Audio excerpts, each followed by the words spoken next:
О, пренасяме се в света на българската митология. Змейовете в нашия фолклор са едни от най-комплексните и интересни същества. Те не са просто лоши чудовища, като западните дракони, те са мощни, интелигентни и често се считат за защитници. Ето най-важното, което трябва да знаеш за българския змей. 1. Как изглежда той? В народните вярвания змеят е двулико същество. Човешка форма.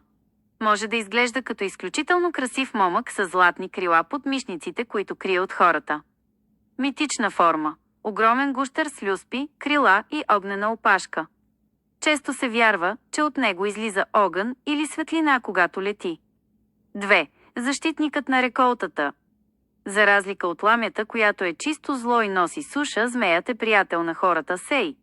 Всеки край е имал своя стопанин змей, който пази нивите от градушки и бури.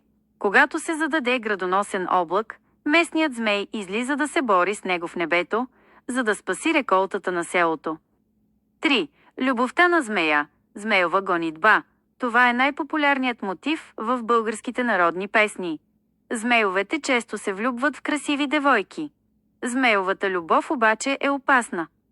Момичето, в което се влюби змей, започва да вехне, става бледо, избягва хората и мечтае само за своя таинствен любим, който я посещава нощем.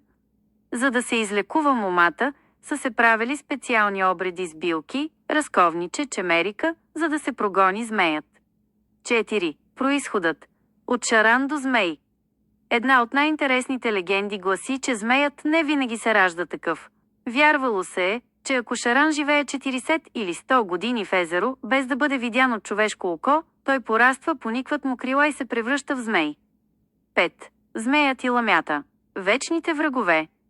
В българския фолклор има ясно разграничение. Характеристика – змей. Ламя – делеотнохала, отношение към хората. Отношение към хората – враг, носи глад и суша елемент, огън и небе. Вода и земни бездни цел. Пази реколтата. Спира изворите и иска курбан. Любопитен факт. Считало се е, че някои герои в историята ни, като крали Марко, имат змейски произход или са кърмени от змеица, което им дава свръхчовешка сила. Българските змеи са символ на дивата природа, мощни, непредвидими, но в основата си справедливи.